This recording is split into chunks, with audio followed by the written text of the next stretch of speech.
Wangari's Trees of Peace, a true story from Africa by Jeanette Winter.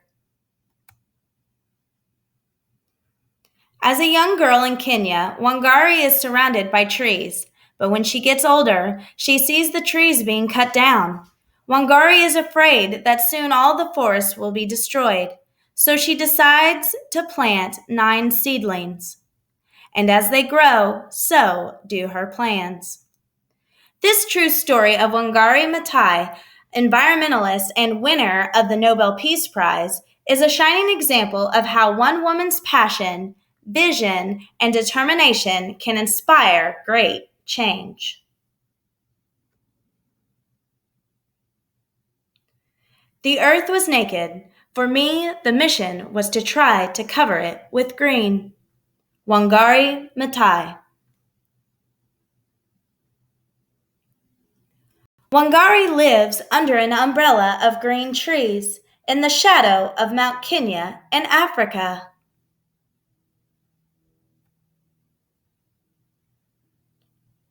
She watches the birds in the forest, where she and her mother go to gather firewood for cooking.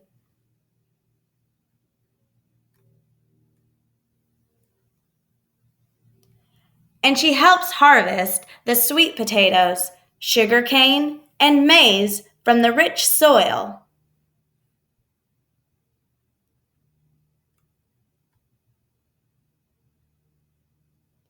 Wangari shines in school, and when she grows tall, like the trees in the forest, she wins a scholarship to study in America.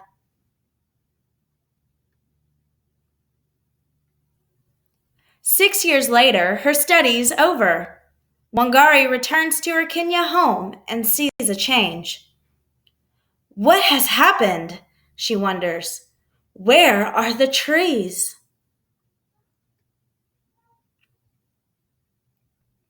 Wangari sees women bent from hauling firewood miles and miles from home. She sees barren land where no crops grow. And where are the birds?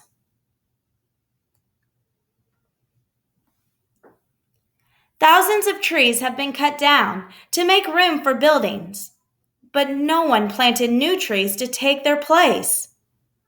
Will all of Kenya become a desert? She wonders as her tears fall.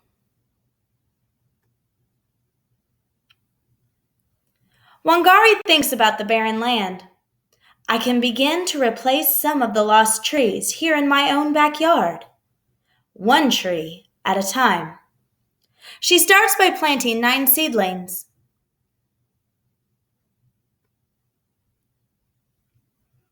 Watching the seedlings take root gives Wangari the idea to plant more, to start a farm for baby trees, a nursery.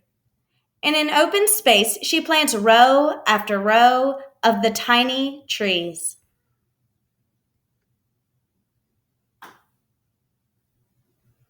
Next, Wangari convinces the village women that planting trees is a good thing. She gives each one a seedling. Our lives will be better when we have trees again. You'll see, we are planting the seeds of hope. The women spread out over their village, planting tiny trees in long rows. Like a green belt stretching over the land.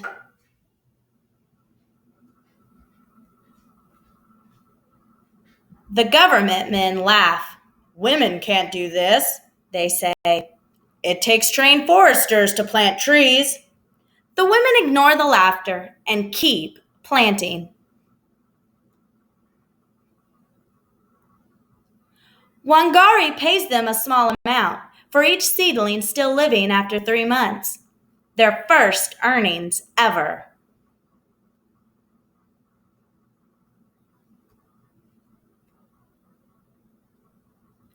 Word travels, like wind rustling through leaves, about the green returning to Wangari's village. Soon, other women in other villages and towns and cities in Kenya are planting long rows of seedlings too.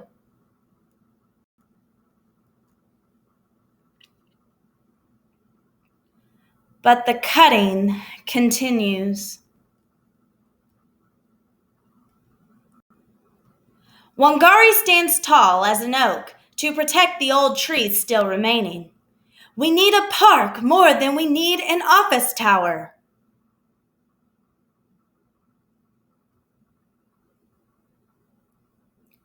The government men disagree. Wangari blocks their way, so they hit her with clubs. They call her a troublemaker and put her in jail.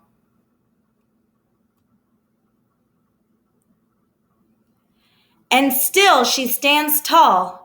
Right is right, even if you're alone.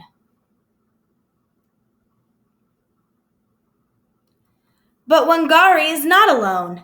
Talk of the trees spreads over all of Africa, like ripples in Lake Victoria.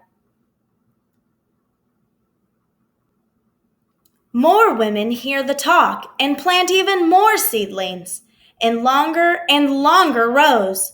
The seedlings take root and grow tall until there are over 30 million trees where there were none.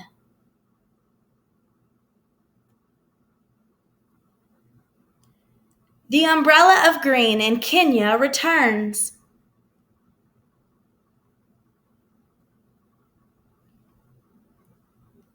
Women walk tall, their backs straight, for now they can gather firewood closer to home.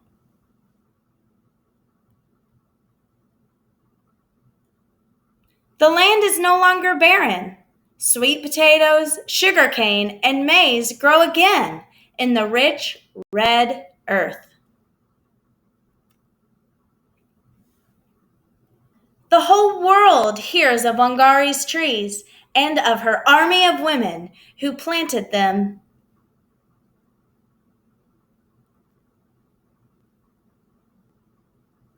And if you were to climb to the very top of Mount Kenya today, you would see the millions of trees growing below you.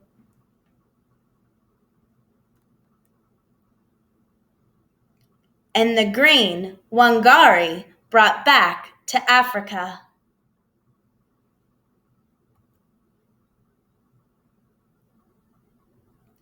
Author's note: Wangari Maathai was born in 1940 in Ihith, a small village in the verdant, fertile land of Kenya. Brilliant in school, Wangari was awarded a Kennedy Scholarship to attend college in America, where she earned both a bachelor's and master's degree in the biological sciences. Wangari returned to Kenya to attend the University of Nairobi and became the first woman from East Africa to earn a PhD. She taught at the university and today is a member of parliament in Kenya. Wangari started Greenbelt Movement Kenya in 1977 on World Environment Day by planting 9 seedlings in her backyard. She was responding to the growing deforestation of her homeland. She saw many changes in daily life, especially among rural women. Some of these changes were lack of firewood, poor soil, erosion, and lack of clean drinking water. The desert was creeping closer, encroaching on the fields where crops and trees once flourished.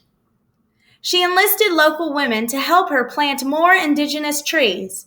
By 2004, 30 million trees had been planted. 6,000 nurseries existed in Kenya. The income of 80,000 people had been increased, and the movement had spread to 30 African countries and beyond. Wangari Maathai was awarded the Nobel Peace Prize in 2004 because of her contribution to world peace through the Green Belt movement. In African tradition, a tree is a symbol of peace, so it was fitting when notified of winning the award, one of Wangari's first acts was to plant a Nandi flame tree at the base of Mount Kenya.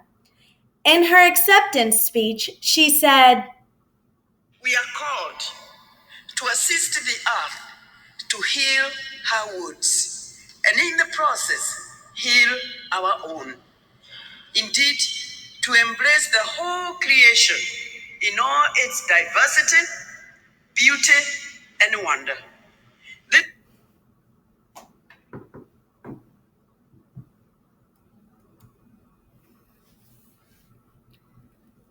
the author, Jeanette Winter, lives in New York City, where she has written and illustrated many books for children based on true life stories, including the highly acclaimed Mama, The Librarian of Basra, and My Name is Georgia.